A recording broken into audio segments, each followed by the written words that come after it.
বলো লেখাপড়া করে যে গাড়ি ঘোড়ায় চড়েছে।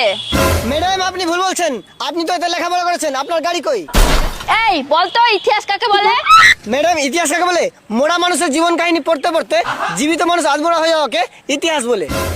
এই বলতো কোন প্রাণী ঘুমায় না? ম্যাডাম কোন প্রাণী ঘুমায় না? আমার গার্লফ্রেন্ডের মা।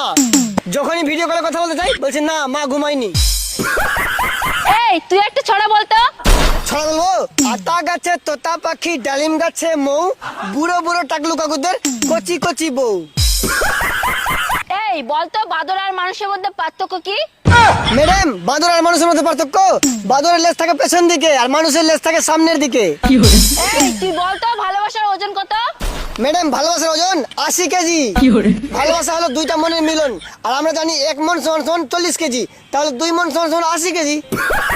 অতএব ভালোবাসার ওজন সমান সমান 80 কেজি। খুব তো বকছিস, একটা শাড়ি বলতো।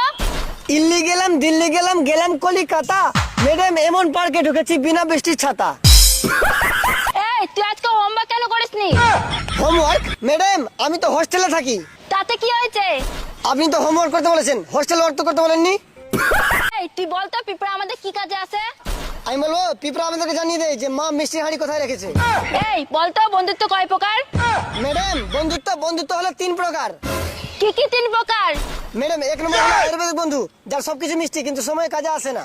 আর 2 নম্বর হলো এলোপ্যাথিক বন্ধু, যে সব সময় কাজে লাগে কিন্তু কোনো কোনো সময় বিপদ ডেকে আনে। আর 3 নম্বর হলো হোমিওপ্যাথিক বন্ধু, যে কোনো সময় কাজে লাগে না কিন্তু সব সময় পাশে থাকে।